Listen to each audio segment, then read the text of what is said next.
다시 인사드리겠습니다. 안녕하십니까? 예, 오늘 요한계시록 강의 13번째 시간, 오늘은 7장 전체를 이렇게 강의하도록 하겠습니다. 자, 이제 7장에 앞서서 이제 잠깐 좀 이 성경과 관련된 부분들을 잠깐 이렇게 말씀을 드리고 7장 살펴보도록 하겠습니다. 자, 올해 발표된 세계 선교 이렇게 통계에 따르면 전 세계 인구가 약 80억 명 이상으로 집계가 되고 있고요. 그 중에 그리스도를 시인하는 이 기독교 인구가 26억 명 이상으로 이렇게 추산이 되고 있습니다. 그래서 이 그리스도를 시인하는 이 무리를 크게 이렇게 세 그룹으로 이렇게 분류할 수가 있는데요. 첫 번째 그룹이 바로 그리스 정교회를 포함한 이 카톨릭 그룹입니다. 현재 약 15억 명 이렇게 추산하고 있는데요. 이 카톨릭은 행위 구원을 가르치고 뿐만 아니라 이 교회의 전통을 성경의 이 권위보다 높은 곳에 두기 때문에 엄연히 말하면 이 기독교로 보기가 어렵습니다. 두 번째 그룹은 뭐냐면 바로 이 카톨릭의 저항에서 나온 그룹이죠. 우리가 프로테스탄트라고 불리는 이 개신교 그룹. 현재 6억 명 이상으로 이렇게 추정이 되고 있고요. 이 개신교를 이루는 대표적인 교단들이 바로 침례교, 또 성공회, 감리교, 장로교가 바로 이러한 그룹이 되겠습니다. 마지막으로 한 그룹이 바로 이제 독립교회 그룹입니다. 현재 5억 명 이상으로 이렇게 추정이 되고 있고, 우리 교회와 같은 초교파 교회가 바로 여기에 해당됩니다. 그래서 이 카톨릭을 제외하고 이 개신교와 독립교회, 다시 말해서 믿음으로 얻는 구원 뿐만 아니라 성경을 최종 권위로 인정하는 이 두 그룹이 진정한 이제 기독교라고 할 수가 있겠죠. 참고로 이제 우리가 이 부분을 알아두면 좋은데요. 침례교, 전 세계 침례교 신자들은 약 1억 5천만 명 이상으로 집계가 되고 있습니다. 성공회는 이제 영국의 국교회죠. 성공회는 1억 명 이상. 그리고 감리교 교단의 이 신자들은 약 8천만 명 이상.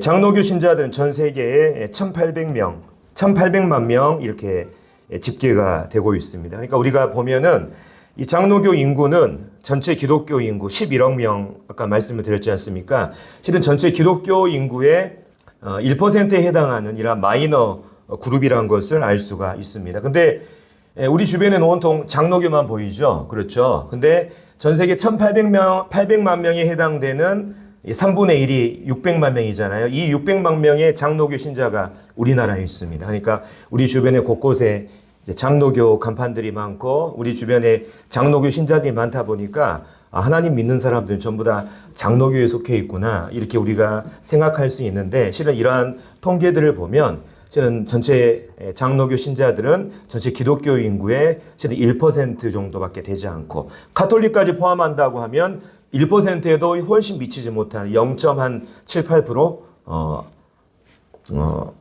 이 정도밖에 되지 않는다는 것을 우리가 알 수가 있죠. 그러니까 우리가 여기서 알 수 있는 건 뭡니까? 우리 눈에 보이는 것이 전부는 아니라는 거예요. 우리 주변에 워낙 장로교인이 많다 보니까 장로교가 전 세계 기독교인의 대다수구나 이렇게 생각할 수 있는데, 이것은 우리가 오해할 수 있는 부분이라는 것을 말씀을 드립니다. 특별히 이제 이 11억 명에 해당되는 기독교인들 사이에 계속되는 논쟁이 하나 있습니다. 그것은 뭐냐면 구약의 이스라엘에 대한 관점이에요. 이스라엘에 대한 관점. 그래서 이 이스라엘을 어떠한 관점으로 바라보느냐, 여기에 따라서 성경을 해석하는 관점 자체가 달라지게 됩니다. 그래서 장로교와 감리교는 구약의 이스라엘과 신약의 교회를 연속적인 것으로 봅니다. 여기서 연속적이라는 말은 약간 이제 신학적인 용어인데요. 쉽게 말씀드리면 구약의 이스라엘을 신약의 교회가 대체했다, 연속으로 이어받았다, 이런 뜻을 가지고 있습니다. 그래서 구약의 이스라엘은 하나님 앞에 불순종했기 때문에 그들과 하나님과의 관계는 끝났다는 거예요. 그리고 이제 신약의 교회가 구약의 이스라엘에 해당된 이 복을 이 교회가 물려받고 누리고 있다고 이렇게 생각하는 것이, 또 이렇게 믿는 것이 바로 이스라엘에 대한 이러한 이 관점, 장로교와 감리교의 관점입니다. 그래서 그들은 교회를 가리켜서 영적인 이스라엘이라는 이러한 표현을 쓰지 않습니까? 그래서 이것을 이제 다른 말로 이스라엘 대체 신학, 그 다음에 언약주의 신학이라고 하는 이런 표현을 씁니다. 그래서 이걸 다 아실 필요는 없고, 이런 의미가 있구나, 이렇게 받아들이시면 좋을 것 같아요. 반면에 이스라엘과 구약의 이스라엘과 신약의 교회가 전혀 다른 것이다. 그것은 연속적인 것이 아니라 불연속적인 것이다. 이렇게 믿는 사람들이 있습니다. 미국의 최대 기독교 교단이 이제 남침례회입니다. 이 남침례회를 비롯해서 순복음 교단, 그리고 우리와 같은 이러한 독립교회들이 바로 이스라엘과 교회를 불연속적인 것으로 보고 있죠. 불연속적이라는 것은 뭐냐면 구약의 이스라엘과 신약은 전혀 다른 것이다. 이렇게 바라보는 것입니다. 그래서 이러한 신학 사조를 가리켜서 세대주의 이렇게 부르고 있습니다. 그래서 오늘날 이 세대주의라고 하는 말이 우리나라에서는 굉장히 안 좋은 말로 이렇게 어감으로 사람들이 인식을 하는데, 사람들이 이 세대주의에 대해서 잘 모르고 오해하는 이러한 경향들이 있습니다. 그래서 이스라엘에 대한 이스라엘을 어떠한 관점으로 바라보느냐, 여기에 따라 이제 성경 해석에 대한 차이가 있는 거예요. 왜 이스라엘에 대한 관점이 중요하냐? 이것이 천년 왕국에 대한 관점에 영향을 미치기 때문에 그렇습니다.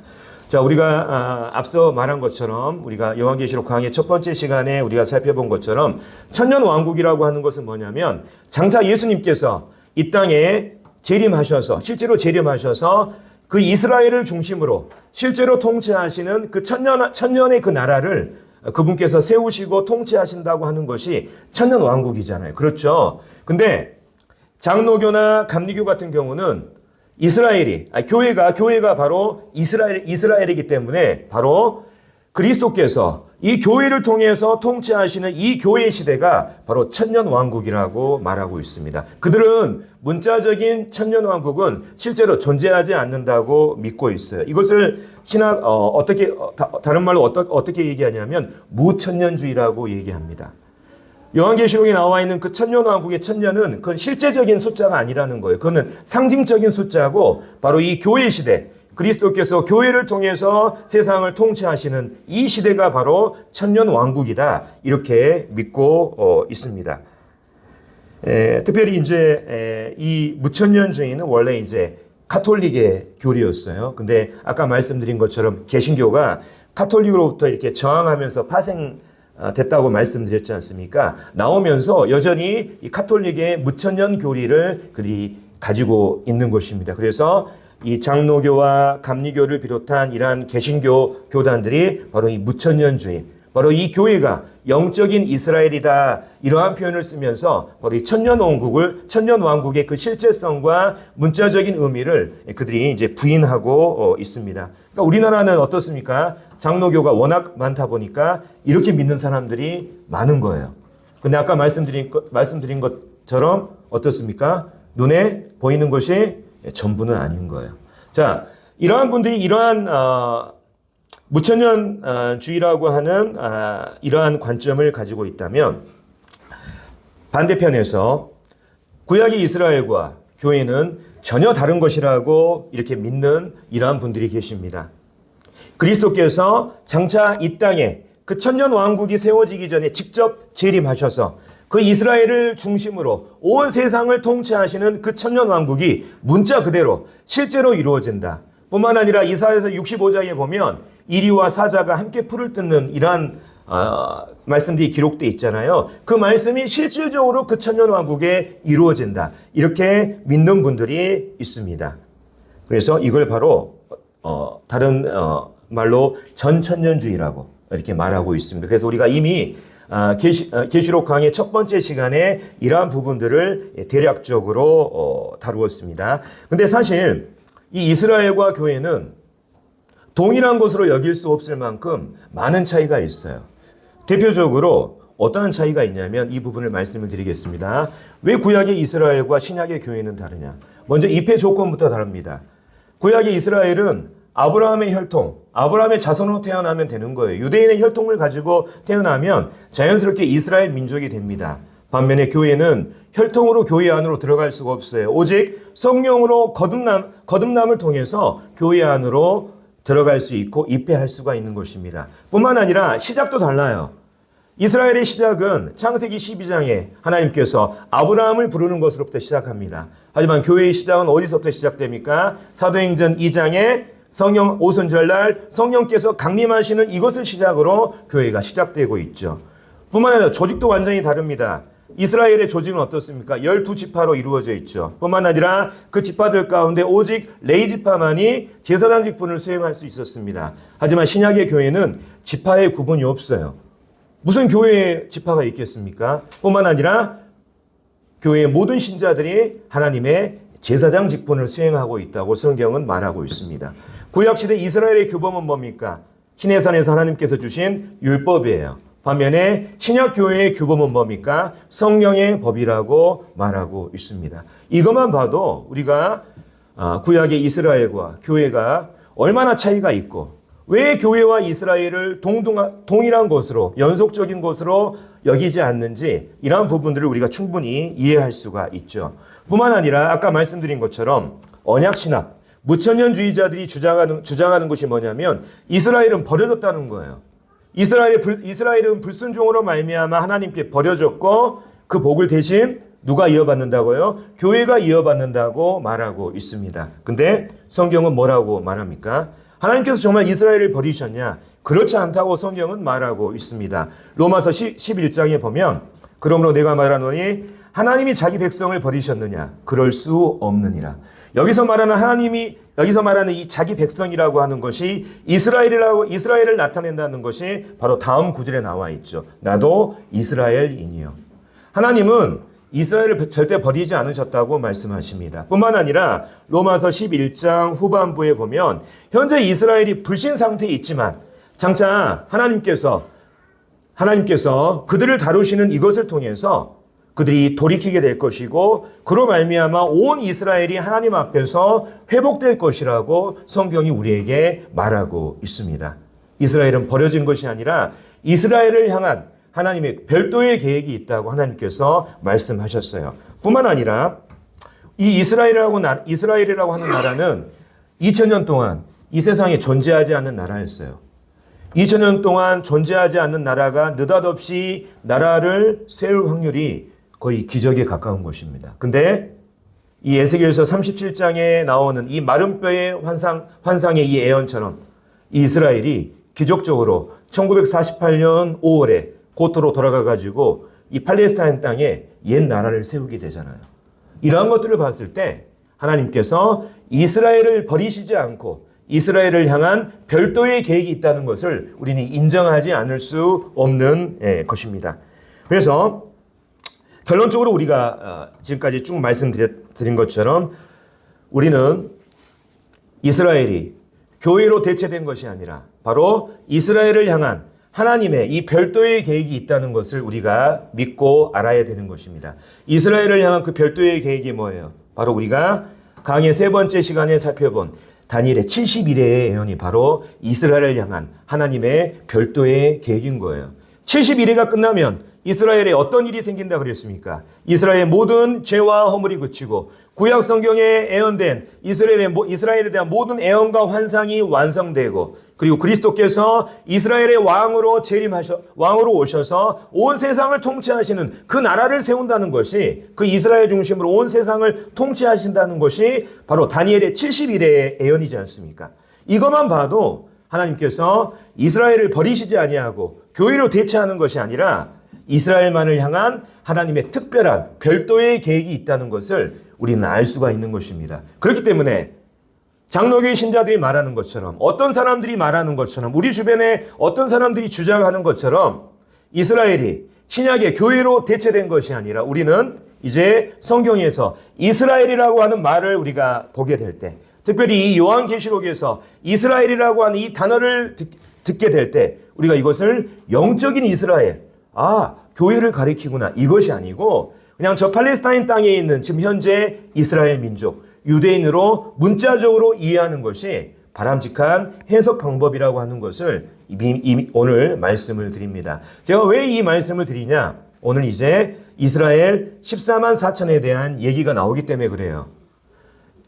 이러한 배경들을 잘 모르기 때문에 이 유대인 이스라엘 14만 4천에 대해서 굉장히 이상하게 해석하고 오해하는 사람들이 많기 때문에 그렇습니다. 그래서 우리가 이러한 틀들, 교회와 이스라엘은 분명히 구분되고 이스라엘은 버려지지 않았으며 하나님께서 이스라엘 향한 별도의 계획을 갖고 계신다는 것을 우리가 염두에 뒀을 때, 그것을 알게 됐을 때 오늘 7장에 있는 말씀들을 우리가 바르게 해석할 수가 있는 것입니다. 이제 7장을 오늘 살펴보겠는데 오늘 이 시간에 특별히 성령께서 우리 마음 가운데 지혜를 허락해 주시기를 원합니다.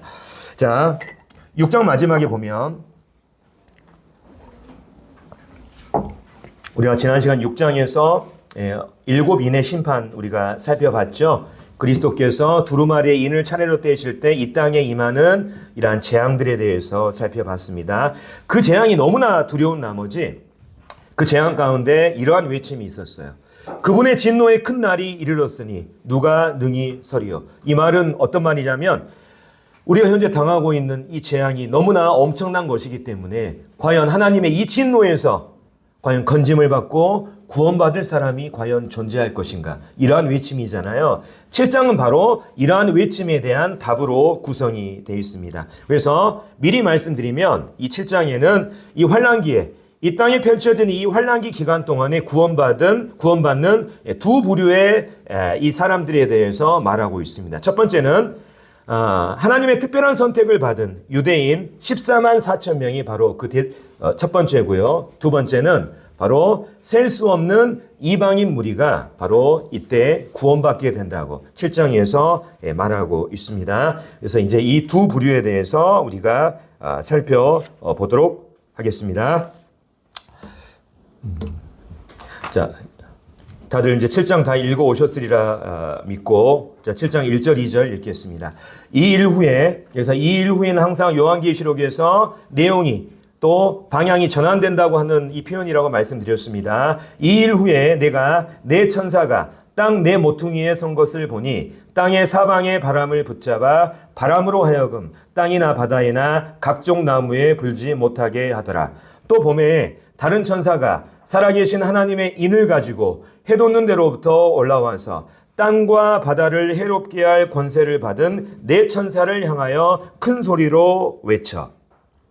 자, 6장의 환상에 이어서 이제 요한은 또 다른 환상을 목격하게 됩니다. 그것은 네 천사가 땅 네 모퉁이에 서서 땅의 사방의 바람을 붙잡아서 그것이 불지 못하도록 억제하는 이러한 환상이었어요. 근데 이 네 천사의 정체가 나와 있습니다. 밑에 보면 이 파란색 도시로 이렇게 돼 있잖아요. 이 네 천사의 정체는 뭐냐면 땅과 바다를 해롭게 할 권세를 받은 이 천사라고 성경이 말하고 있습니다.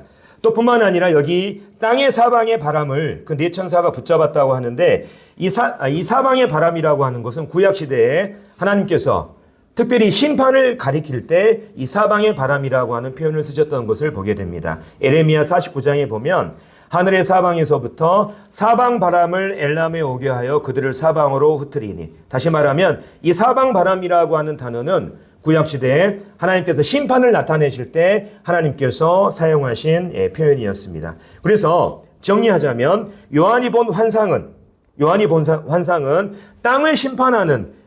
땅을 심판하는 권세를 가진 네 천사가 그 심판이 즉각적으로 땅에 임하지 않도록 그것을 보류하는 모습이었습니다.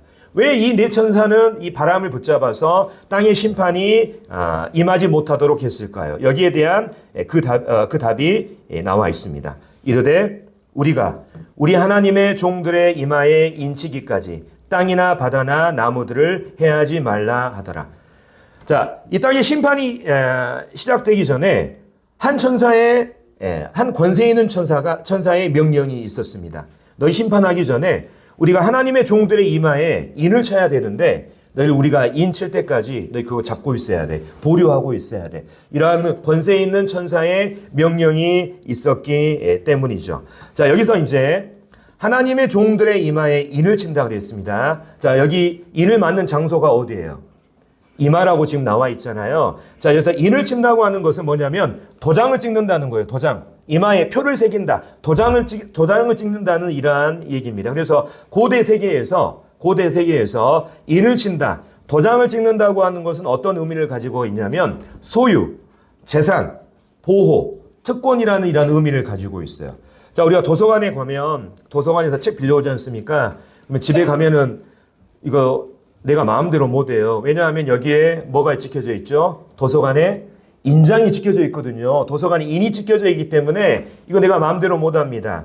이 책은 누구의 소유입니까? 누구의 재산입니까? 도서관의 재산이에요.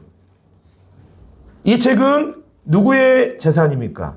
도서관의 재산이라는 거예요. 그렇죠? 그래서 이 인이 찍혔다, 도장이 찍혔다 하는 이러한 표현은 바로 소유, 재산, 보호, 특권이라는 이러한 의미를 가지고 있어요. 그래서 어떤 사람의 이마에 하나님의 인을 찍었다. 이것은 어떤 뜻이 되겠습니까? 바로 그 사람이, 그 인을 맞은 그 사람이 바로 하나님의 재산이자 하나님의 소유이며 하나님의 특별한 보호를 받고 하나님이 주시는 특권 가운데 있다는 것을 의미하는 거예요. 그러면 예를 들면, 자, 이마에 하나님이 인이 찍힌 사람에 대해서 이렇게 표현을 얘기를 했습니다. 그러면 이마나 손에 짐승의 표, 짐승의 인이 찍힌 사람은 어떤 의미가 되겠어요? 그 사람은 짐승의 재산이고 이 짐승은 나중에 이제 적그리스도예요. 적그리스도의 소유이고 적그리스도의 재산이라고 하는 뜻이 되는 거예요.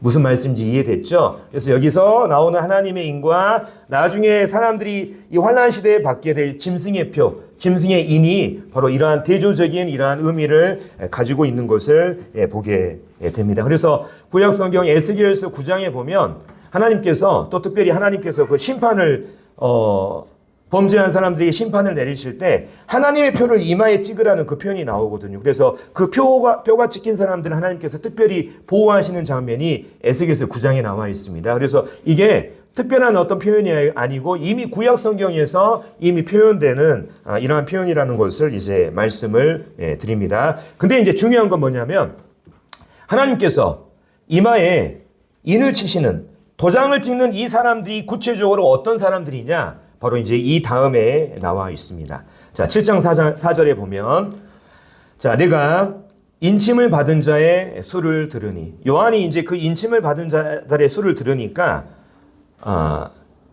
수를 듣고 여기에 대해서 이제 설명을 해 놓는데, 이스라엘 자손의 각 지파 중에서 인침을 받은 자들이 14만 4천이다.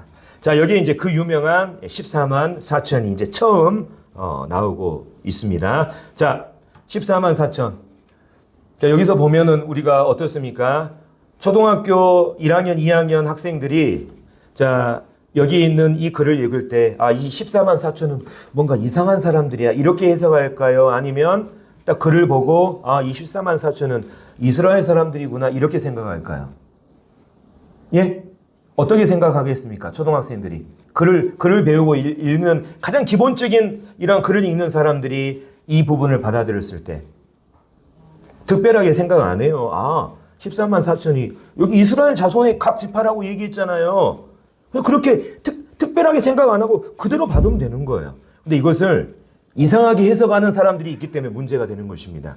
이것을 가지고 장난하고 장사하려는 사람들이 있기 때문에 이제 여기에 대한 성경의 의미들이 왜곡이 되는 거예요.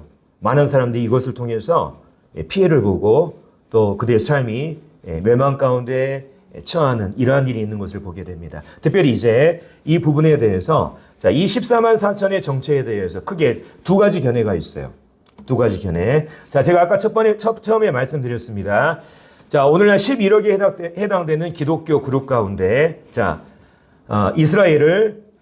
이스라엘과 교회를 연속적인 것으로 보고 이 교회를 영적인 이스라엘로 해석하는 사람들은 이 첫 번째 해석을 취합니다. 14만 4천이 상징적인 숫자다. 어떠한 상징성을 가지고 있냐? 바로 구약의 12지파, 신약의 12사도, 그 다음에 엄청 많은 숫자 1000 곱하면 14만 4천이 되지 않느냐. 그래서 여기에 나오는 14만 4천은 헤아릴 수 없는 하나님의 백성, 특별히 교회를 상징하는 게 바로 이 14만 4천의 정체야. 이렇게 해석하는 그룹이 있어요. 아까 말씀드린 것처럼 언약신학이나 칼빈주의, 무천주의는 다 이렇게 해석합니다. 두 번째, 아까 말씀드린 것처럼 반대편에 있는 그룹. 그냥 자체로 14만 4천이 이스라엘 자손이라고 얘기하기 때문에 이 14만 4천은 이스라엘 민족, 유대인이구나. 이렇게 바라보는 이러한 관점의 분들이 있습니다. 자, 정확한 해석은 뭡니까? 자, 두 번째예요.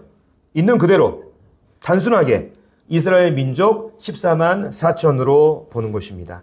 자, 애언 해석의 첫 번째 원칙이 있습니다. 애언 해석의 첫 번째 원칙. 그건 뭐냐면 문자 중심으로 해석하는 게 첫 번째 원칙이에요. 그냥 우리가 글을 읽으면 그것을 문자 그대로 받아들여야지, 이것을 비비 꼬아가지고 여기에 무슨 뜻이 있을까? 저런 뜻이 있을까? 뭔가 깊은 것이 있지 않을까? 이것이 아니라 문자가 주는 의미를 그대로 받아들인 것이 애언 해석의 첫 번째 원칙인 것입니다. 그 애언 해석의 첫 번째 원칙에 따라서 우리는 이 14만 4천을 이스라엘, 유대인 14만 4천 명의 사람들로 볼 수가 있는 거예요. 왜 이렇게 봐야 되냐? 그 이유는 그 다음에 나와 있습니다. 여기 보면 이스라엘 민족 중에 각 지파의 이름이 어떻습니까? 구체적으로 나와 있잖아요. 12지파의 이름이 구체적으로 나와 있어요. 뿐만 아니라 각 지파에서 인을 맡는 사람들이 12,000명씩 구체적으로 나와 있어요. 이 말은 뭔 말입니까? 이 숫자를 상징적으로 보는 것이 아니라 문자 그대로 받아들이라는 거예요. 하나님께서 이렇게 구체적인 숫자를 우리에게 주신 것은 뭐냐면 여기에 대해서 이상한 생각하지 말고 문자 그대로 그냥 쉽게 받아들여라, 이해해라. 여기 이상한 생각하지 마라. 이런 의미를 저는 가지고 있다는 이런 생각을 해보게 됩니다. 그래서 이 14만 4천은 상징적인 숫자가 아니라 여기 나와 있는 것처럼 바로 이스라엘 사람들 중에서 하나님께서 특별히 택하신 14만 4천 명의 유대인들을 가리키고 있는 것입니다. 왜 이 사람들이 교회가 될 수 없냐? 그 이유는 또 이제 지금 설명을 해드리겠습니다. 자, 이 사람들은요, 어디에 인을 받았다고 얘기되어 있습니까? 어디에요?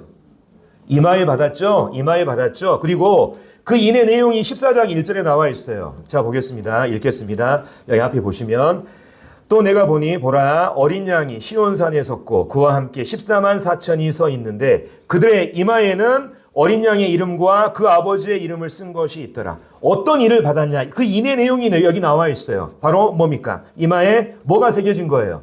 어린 양 그리스도의 이름과 그 아버지의 이름이 새겨졌다고 지금 말하고 있잖아요. 그렇죠? 근데 교회는 어떻습니까? 교회도 인침을 받았어요. 뭘로 인침 받았습니까? 성령으로 받았어요. 성령으로 받았습니다. 에베소 1장 13절에 보면 그 안에서 너희도 진리의 말씀 곧 너희의 구원의 복음을 듣고 그 안에서 또한 믿어 약속의 성령으로 인침을 받았어요. 근데 그 인침을 어디에 받았냐? 밑에 고린도 후서 1장에 보면 그가 또한 우리에게 인치시고 보증으로 우리 어디에요? 마음의 성령을 주셨다. 신약교회의 성도들은 마음의 성령으로 인침을 받은 것입니다. 여기 나와 있는 유대인 14만 4천 어디에 인침을 받았어요? 이마에 어떤 내용으로? 어린 양의 이름과 그 아버지의 이름. 다시 말하면 인침의 내용과 장소 자체가 아예 다른 거예요. 근데 이 14만 4천을 교회라고 얘기해버리면 이 엉뚱한 해석이 돼버리는 것이죠. 그래서 교회는 결코 지금 현대 이 교회 시대의 신자들은 결코 24만 4천의 무리에 들어갈 수가 없는 것입니다. 그래서 여기 나와 있는 것처럼 이 14만 4천을 유대인은 그렇게 받아들이는 거예요. 이스라엘 민족으로. 그렇다고 한다면 우리나라 사람은 이 14만 4천에 들어갈 수 있습니까? 없습니까? 없어요. 오직 아브라함의 혈통을 통해서 태어난 이 유대인 사람들만이 바로 이 환란 시대에 14만 4천 안으로 들어갈 수가 있는 것입니다. 또 이 14만 4천과 관련돼서 자, 이 14만 4천이 인을 받는 이 시기가 어디입니까? 바로 지금 무슨 시기에 일어나고 있어요? 7년 환란 시기에 일어나고 있지 않습니까? 이 말은 뭔 말이냐면 14만 4천이 인을 받는 이때가 교회 시대가 아니라는 거예요. 지금 무슨 말씀인지 이해됩니까? 교회 시대는 절대 이러한 일이 있을 수 없다는 거예요. 이것은 환란 시대에 일어날 일들이지 교회 시대에 일어나는 일들이 아니라는 거예요. 근데 오늘날 어떤 많은 사람들이 이단들이 이스라엘 앞에 영적이라는 말을 붙여가지고 영적 이스라엘 14만 4천에 들어가야 된다. 이 교회 시대에 표를 찍고 인을 찍으려고 하는 이런 무리들이 있잖아요. 이게 다 잘못된 것입니다. 이러한 단체들이 어디입니까? 바로 신천지, 안식교, 여호와의 증인, 몰몬교 이런 데가 이 14만 4천 가지고 장사하는 대표적인 이단들인 것입니다. 이 이단들의 가장 큰 특징이 뭐예요? 교회가 시키는 대로 하지 않으면 이 안으로 들어올 수 없다는 거예요. 교회의 지도자가 하라는 대로 하지 않으면 이 14만 4천 안에 들어갈 수 없다는 거예요. 그래서 맹목적인 복종을 강요하고 교회의 종으로 만들어서 그들이 원하는 방향으로 사람들을 이끌고 어떻게 하려고 하는 것들이 바로 이단들의 가장 큰 특징인 것입니다. 다시 한번 말씀드리지만 우리나라 대한민국 사람들은 그 어떤 노력을 한들 유대인 14만 4천에 절대 들어갈 수 없다는 것을 우리는 알아야 되는 것입니다. 특별히 장로교 사람들이 신천지의 14만 4천 교리에 빠진 이유가 뭔지 압니까? 아까 말한 것처럼 그 사람들은 14만 4천을 유대인으로 보지 않고 교회로 해석하잖아요. 그렇기 때문에 쉽게 빠지는 거예요. 이 14만 4천을 유대인으로 인정하고 믿는 사람들은 이러한 잘못된 교리들에 빠져들지 않게 될 것입니다. 그래서 우리 주변에 어느 누군가가 어떤 단체가 이스라엘 앞에 영적이라고 하는 말을 붙이잖아요. 거기는 진짜 이상한 데라고 생각하고 빨리 빠져나와야 됩니다. 성경 전체를 찾아보면요. 영적 이스라엘이라고 하는 단어 단 한 군데도 없습니다. 사람들이 만들어낸 거예요. 네, 그래서 이런 부분들을 생각하시면서 우리가 이러한 잘못된 이러한 교리들에 빠지지 않는 이런 부분들이 중요함을 말씀을 드렸습니다. 자, 그렇다면 지금까지 이제 14만 4천의 정체에 대해서 말씀드렸는데 이제 이 14만 4천이 어떤 일을 하느냐, 어떤 임무를 수행하냐 이 부분을 한번 살펴보도록 하겠습니다. 자, 제가 읽겠습니다. 이르되 우리가 우리 하나님의 종들 이 14만 4천을 가리켜서 하나님의 종들이라고 하는 표현을 쓰는 것을 보게 됩니다. 이건 어떤 의미를 가지고 있냐면 바로 하나님의 인을 맞은 이 14만 4천의 이 유대인들이 환난 기간에 하나님의 특별한 보호를 받으면서 하나님을 위한 특별한 임무를 수행한다는 것을 우리에게 보여주고 있어요. 하나님의 이 종이라고 하는 표현. 그들은 이 땅에 대환난이 시작되기 전에 하나님으로부터 인을 받고 바로 온 세상에 하나님과 그리스도를 증거하는 증인의 역할을 그들이 수행할 것입니다. 그들은 이 환난의 기간에 우리가 말씀드린 것처럼 교회는 이미 환난 전에 휴거가 됐잖아요. 그럼 이 땅에 복음을 전할 사람이 있습니까? 없습니까? 없잖아요. 그 교회를 대신해서 바로 24만 4천이 전 세계를 돌아다니면서 그리스도에 대한 이 믿음을 촉구하고 온 세상 불신자들에게 회개를 촉구하고 뿐만 아니라 이스라엘 민족이 회심할 수 있도록 그들의 특별한 사명을 감당할 것입니다. 24만 4천으로 인해서 이들이 전하는 복음을 통해서 이제 나중에 이 환난 기간에서 구원받는 수많은 이방인 무리들이 나오게 되는 거예요. 이따 이제 그 부분을 살펴보겠습니다. 자, 우리가 이제 지난 시간에 이제 6장을 통해서 하나님의 일곱인 심판 우리가 살펴봤죠. 그래서 그 심판의 목적에 대해서도 말씀을 드렸습니다. 첫 번째, 하나님께서 왜 이 땅에 전무후무한 그 재앙을 내리시느냐. 다시 그 이유는 바로 불신자들이 회개할 수 있도록 하나님께서 최후의 통첩을 하시는 거예요. 두 번째는 뭐냐면 말씀드린 것처럼 이스라엘의 회복을 위해서 그들을 정결하게 하고 그들을 다시금 회복시켜서 하나님께 돌이키게 하기 위한 목적으로 하나님께서 그들의 특별한 회복 프로그램을 이 기간에 가동을 하시는 것입니다. 그래서 이제 이 부분에 대해서 이 땅에 펼쳐지는 이 심판이 바로 이스라엘을 회복시키는 이것과 관련이 있다고 하는 이런 부분들을 이제 성경을 통해서 이제 살펴보겠습니다. 자, 성경을 보겠습니다. 에레미야서 30장 4절부터 11절.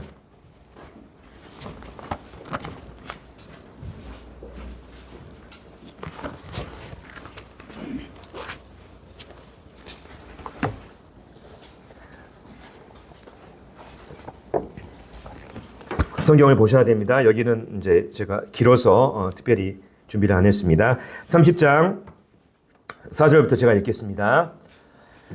여호와께서 이스라엘과 유다에 대하여 하신 말씀이 이러하니라. 여호와께서 이와 같이 말씀하시되 우리가 무서워 떠는 자의 소리를 들으니 두려움이요 평안함이 아니로다. 너희는 자식을 해산하는 남자가 있는가 물어보라. 어찌하여 모든 남자가 해산하는 여자같이 손을 자기 허리에 대고 모든 얼굴이 겁에 질려 새파래졌는가. 슬프다 그날이여. 그와 같이 엄청난 날이 없으리라. 그날은 야곱의 환난의 때가 됨이로다. 그러나 그가 환난에서 구하여 냄을 얻으리로다. 만군의 여호와의 말씀이라. 그날에 내가 네 목에서 그 멍에를 꺾어버리며 네 포박을 끊으리니 다시는 이방인을 섬기지 않으리라. 그들은 그들의 하나님 여호와를 섬기며 내가 그들을 위하여 세울 그들의 왕 다윗을 섬기리라. 여기서 말한 다윗은 그리스도를 말합니다. 다윗의 자손으로 오시는 여호와의 말씀이니라. 그러므로 나의 종 야곱아, 너는 두려워하지 말라. 이스라엘아, 놀라지 말라. 내가 너를 먼 곳으로부터 구원하고 네 자손을 잡혀가 있는 땅에서 구원하리니 야곱이 돌아와서 태평과 안락을 누릴 것이며 두렵게 할 자가 없으리라. 이는 여호와의 말씀이라. 내가 너와 함께 있어 너를 구원할 것이라. 너를 흩었던 그 모든 이방을 내가 멸망시키리라. 그럴지라도 너만은 멸망시키지 아니하리라. 그러나 내가 법에 따라 너를 징계할 것이요 결코 무죄한 자로만 여기지는 아니하리라. 자, 여기 말씀을 제가 요약하면 이스라엘의 이 불신으로 말미암아 하나님께서 야곱의 환란의 때라고 하는 특별한 징계를 이스라엘 가운데 행하시죠. 이게 이제 이 환란기에 벌어질 일들입니다. 하지만 9절에 나와 있는 것처럼 하나님께서 그들을 회복시킨다고 말씀하셨습니다. 이러한 심판을 통해서 이스라엘을 정결하게 하는 거예요. 자, 또 한 구절 또 보겠습니다. 자, 스바냐 뒤로 넘기면 스바냐 3장 14절부터 20절까지 읽겠습니다.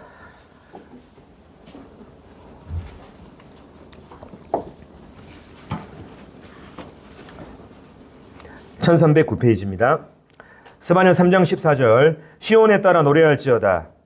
이스라엘아 기쁘게 부를지어다. 예루살렘 따라 전심으로 기뻐하며 즐거워할지어다. 여호와가 네 형벌을 제거하였고 네 원수를 쫓아냈으며 이스라엘의 왕 여호와가 네 가운데 계시니 네가 다시는 화를 당할까 두려워하지 아니할 것이라. 그날에 사람이 예루살렘에 이르기를 두려워하지 말라. 시온아 네 손을 늘어뜨리지 말라. 너의 하나님 여호와가 너의 가운데 계시니 그는 구원을 베푸실 전능자이시라. 그가 너로 말미암아 기쁨을 이기지 못하시며 너를 잠잠히 사랑하시며 너로 말미암아 즐거이 부르며 기뻐하시리라 하리라. 내가 절기로 말미암아 근심하는 자들을 모으리니 그들은 내게 속한 자라. 그들에게 지어진 짐이 치욕이 되었느니라. 그때 내가 너를 괴롭게 하는 자를 다 벌하고 저는 자를 구원하며 쫓겨난 자를 모으며 온 세상에서 수욕받는 자에게 칭찬과 명성을 얻게 하리라. 내가 그때에 너희를 이끌고 그때에 너희를 모을지라. 내가 너희 목전에서 너희의 사로잡힘을 돌이킬 때 너희에게 천하 만민 가운데서 명성과 칭찬을 얻게 하리라. 여호와의 말이니라. 간단히 요약하면 이스라엘의 재앙이 임하겠지만 그들 가운데 하나님께서 함께 하심으로 말미암아 그들이 이 세상 마지막 날에 온 세상에서 으뜸가는 민족이 될 것이라고 성경에서 지금 말하고 있습니다. 이러한 심판들을 통해서 하나님께서 이스라엘을 회복시키시고 나중에 높이시는 거예요. 그리고 마지막으로 하나 더 보겠습니다. 우리가 지난 시간에 살펴본 스가랴 13장 8절과 9절을 보겠습니다. 뒤로 좀 넘기시게요.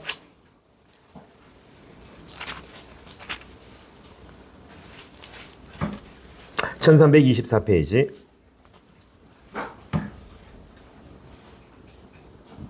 여호와가 말하노라. 이 온 땅에서 3분의 1은 멸망하고 3분의 1은 거기 나버리니 내가 그 3분의 1을 불 가운데 던져 은같이 연단하며 금같이 시험할 것이라.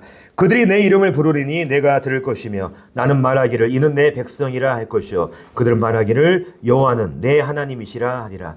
현재 이스라엘 불신 가운데 있습니다. 하지만 이 심판을 통해서 이스라엘 3분의 2가 죽임을 당해요. 3분의 1이 불에 연단하는 이러한 사람들, 불에 연단하는 이것처럼 그들이 나중에 정결하게 돼서 나중에 여호와의 이름을 그들이 부르게 되고 여호와께서 그들을 하나님의 백성으로 맞아들이게 될 거라고 성경이 우리에게 말하고 있습니다. 여기 나와 있는 바로 이 심판의 목적이 바로 이스라엘을 정결하게 하고 이스라엘을 회복시키기 위한 하나님의 특별한 프로그램인 것입니다. 특별히 이제 우리가 예수님께서 이 땅에 계실 때 하신 말씀이 있었어요. 어떤 말씀이냐면 누가복음에 보면 예수님께서 정말로 그 이스라엘을 모으려고 하셨지만 이스라엘이 거부하지 않습니까? 예수님이 이런 말씀을 하십니다. 예루살렘아 예루살렘아 선지자들을 죽이고 네게 파송된 자들을 돌로 치는 자여 암탉이 제 새끼를 날개 아래 모음같이 내가 너희의 자녀를 모으려 한 일이 몇 번이냐. 그러나 너희가 원하지 아니하였도다. 보라 너희 집이 황폐하여 버림바 되리라. 내가 너희에게 이르노니 너희가 주의 이름으로 오시는 이를 찬송하리라 할 때까지는 나를 보지 못하리라 하시니라.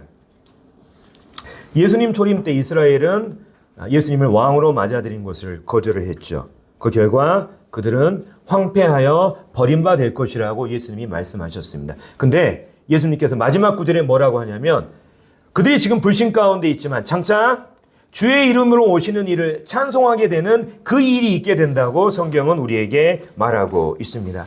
그래서 이스라엘의 이 회복 프로그램이 가동되는 이 심판의 기간 동안 바로 이 유대인, 하나님의 특별한 선택을 받은 하나님의 그 인을 맞은 유대인 14만 4천 명이 바로 이스라엘 민족 전체의 회개를 촉구하고 바로 이스라엘은 민족적으로 회심하는 이러한 일이 있게 될 것입니다. 그래서 이 모든 것들의 단초가 바로 이 유대인 14만 4천이 될 것입니다. 그래서 그분의 진노의 큰 날이 이르렀으니 누가 능히 서리요? 과연 이 재앙 가운데서 누가 구원받을 수 있겠는가? 첫 번째 부류가 누굽니까? 바로 14만 4천으로 구성된 이스라엘 사람들.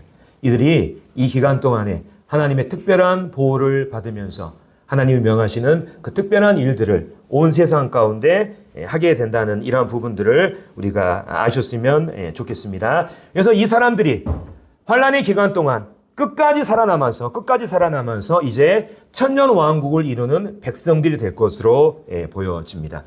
특별히 이제 이 12지파의 명단을 보면 여기에 에브라임 지파하고 단 지파가 빠졌어요. 그래서 왜 에브라임과 단이 여기에 빠졌을까?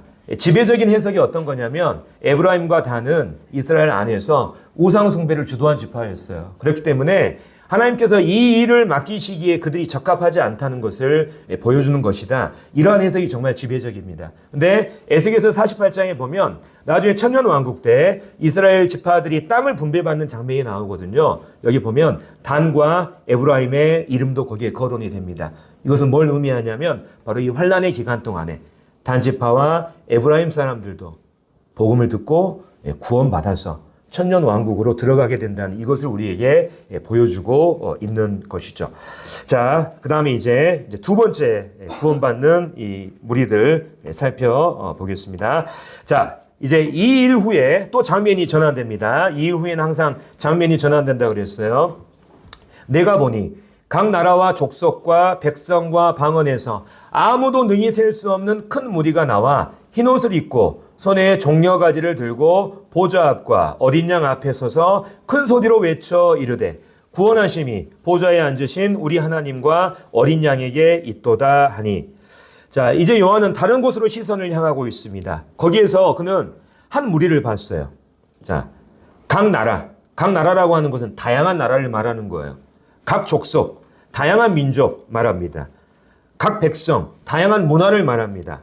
각 방언, 다양한 언어를 말하는 거예요. 즉, 범세계적인 민족, 특별히 이방인들로 구성된 큰 무리가 어린 양과 하나님 보좌 앞에 서서 그분을 찬양하고 있는 것을 지금 요한이 이제 보게 됩니다.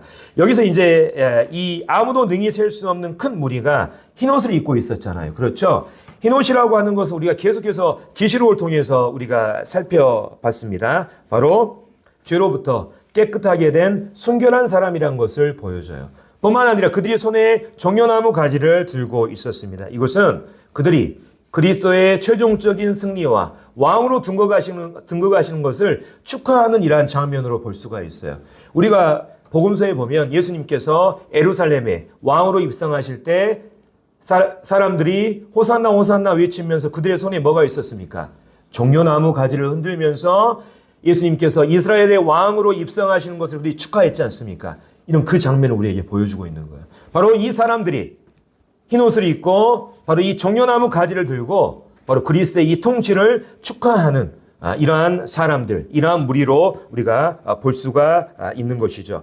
그래서 이제 우리는 이 사람들의 정체에 대해서 이제 이 다음에 이어지는 요한과 장로의 대화를 통해서 이 사람들, 요한이 본 아무도 능히 셀 수 없는 이 큰 무리가 과연 어떤 사람들이냐, 우리가 이것을 알 수가 있습니다.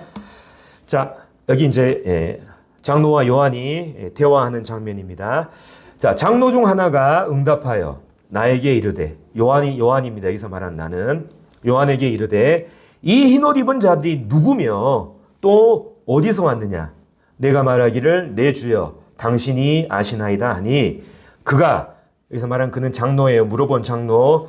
그가 나에게 이르되 이는 큰 환난에서 나오는 자들인데 어린 양의 피에 그 옷을 씻어 희게 하였느니라.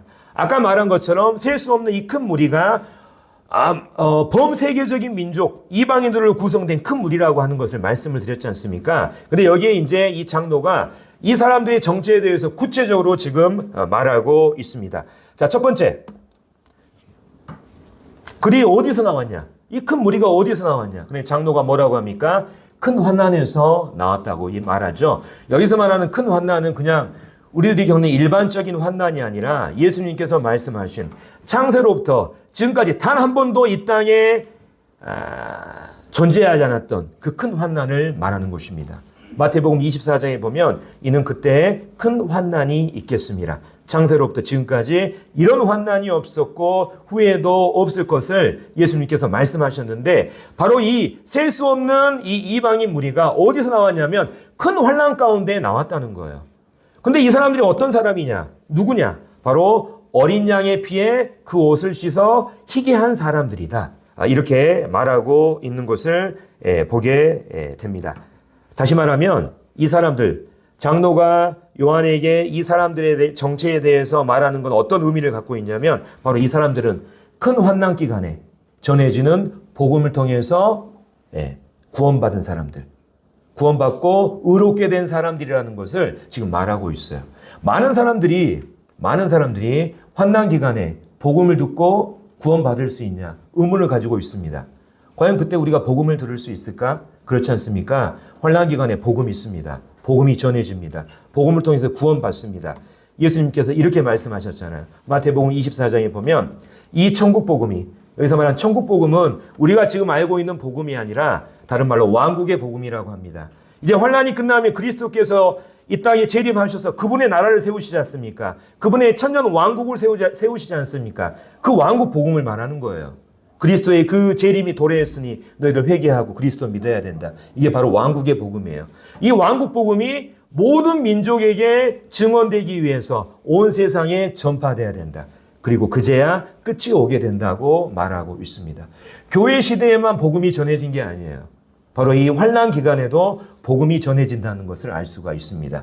왜 이 환난 기간에 복음이 전해져야 하냐? 이 부분은 제가 맨 뒷부분에서 제가 다시 다루도록 하겠습니다. 그래서 아마도 아까 하나님의 특별한 선택을 받은 유대인 14만 4천 명의 이 사람들이 바로 이 임무를 수행할 것으로 보여집니다. 온 세상에 바로 이 왕국의 복음을 전파하는 이 일을 그 이스라엘 사람들, 유대인들이 감당하게 될 것입니다. 그래서 이 요한이 본 셀 수 없는 큰 무리는 바로 이 땅에 펼쳐지는 대환란 기간에 구원받은 이방인들을 말하고 있어요.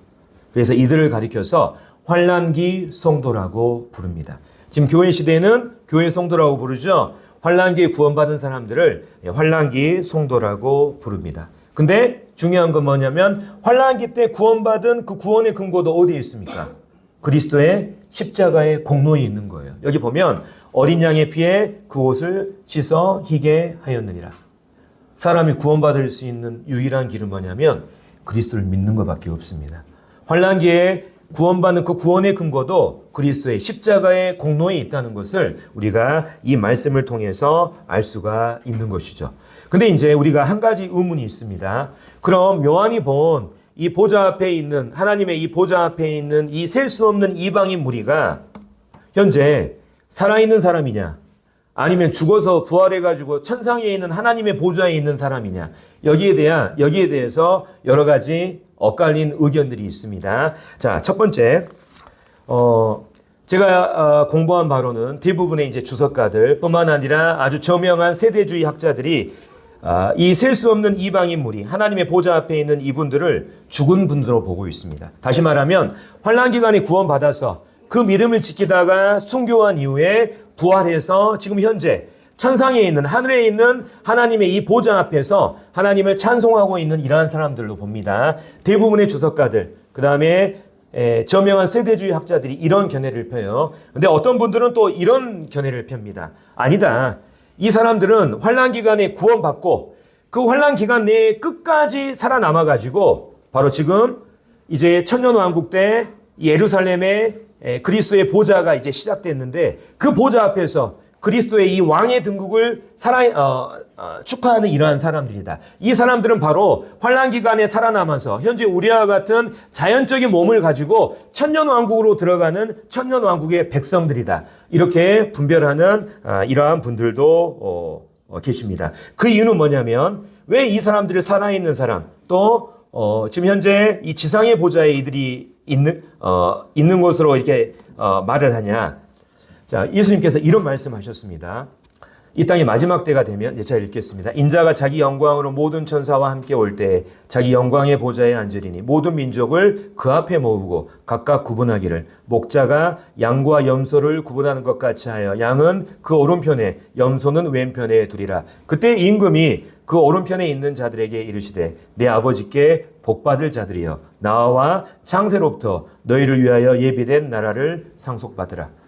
예수님께서 영광의 보좌에 앉으실 때 바로 그 유명한 양과 염소의 이 심판을 하시지 않습니까? 그래서 이 양에 해당되는 무리들, 바로 다시 말하면 이제 이방인들이 이제 여기에 되겠잖아요. 그래서 그 이방인 가운데 살아있는 사람들을 바로 그리스도께서 통치하시는 그 나라, 그 천년 왕국의 이 백성, 그 나라를 상속받는 백성으로 하나님께서 취하시는 이 부분을 예수님께서 말씀을 하셨죠. 뿐만 아니라 지금 현재 이들이 서 있는 이 보좌가 바로 천상의 보좌가 아니라 바로 이 지상의 이 천년 왕국의 보좌다.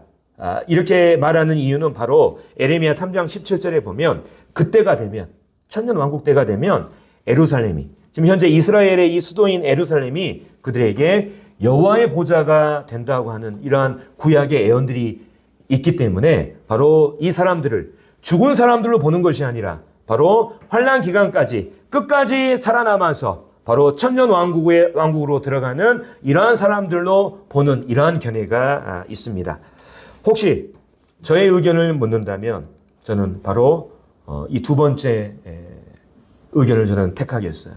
이 사람들 죽은 사람들이 아니라 바로 살아남아서 현재 지상에 있는 이 천년 왕국의 보좌 가운데 지금 있는 사람이다. 저는 이렇게 보고 있습니다. 왜 이렇게 생각하냐?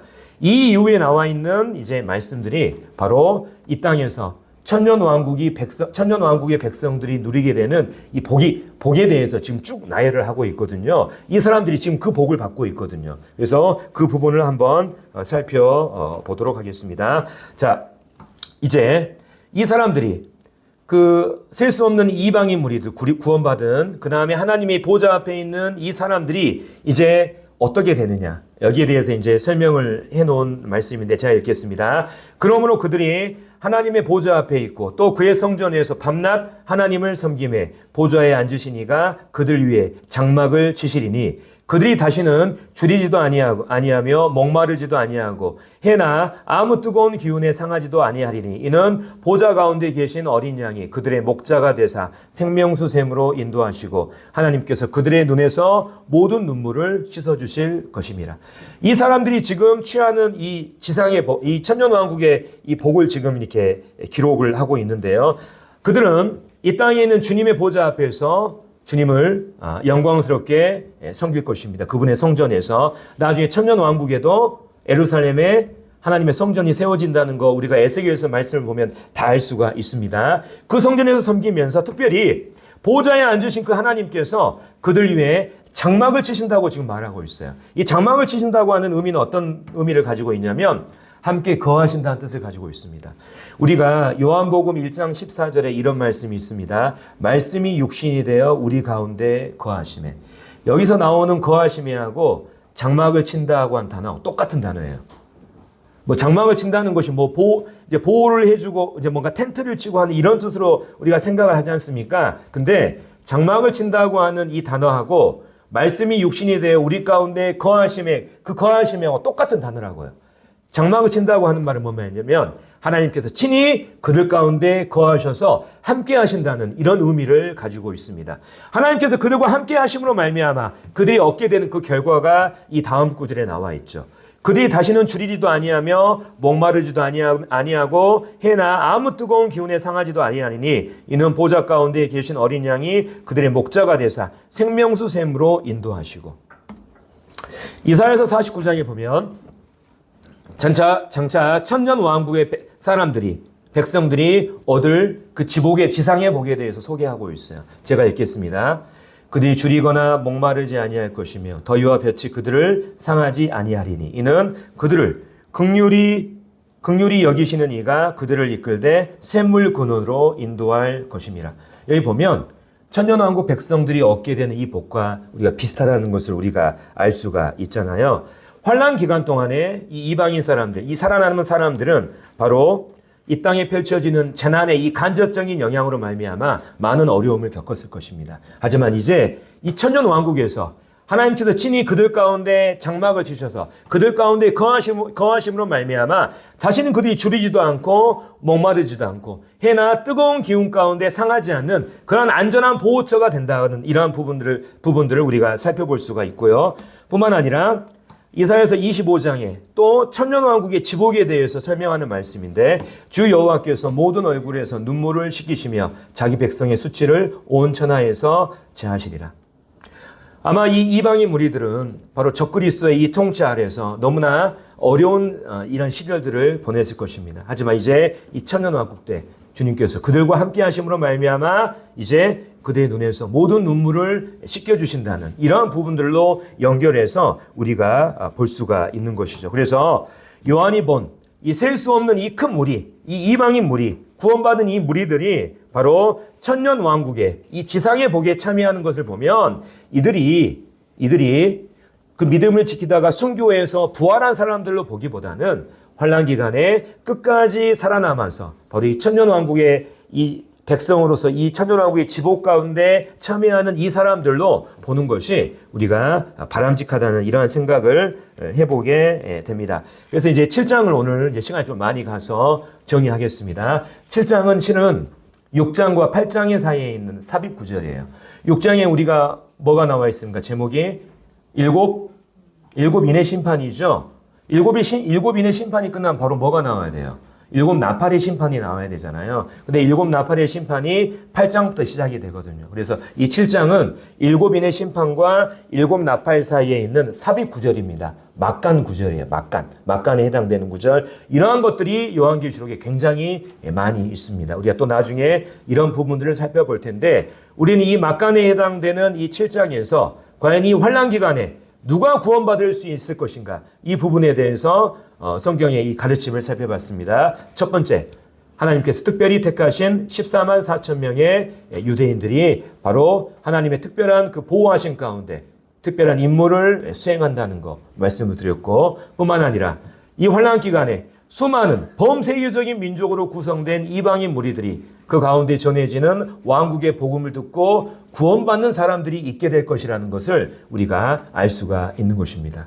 복음은 그때도 전해집니다. 그렇다고 해서 우리가 이제 그때도 복음 들을 수 있으니까 나중에 듣고 구원받으면 되겠다. 이게 아니고 우리가 이 교회 시대 때 우리가 구원받으면 또 우리가 얻는 이 교회의 복들이 또 이 지상의 이런 복들하고는 완전 다르지 않습니까? 그래서 이런 부분들에 대해서 우리가 이 교회 시대에 구원받는 이 부분에 대해서 정말 복된 것이라는 이러한 우리가 생각을 가져야 됩니다. 뿐만 아니라 자 이제 중요한 거, 왜 하나님께서는 이 환난 기간에도 복음을 듣게 하시냐?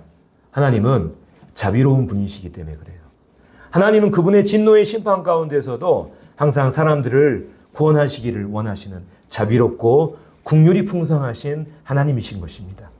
그 가운데서도 나중에 우리가 여기 보면 이러한 그 끔찍한 심판 가운데서도 끝까지 하나님 거절하는 사람들이 있거든요.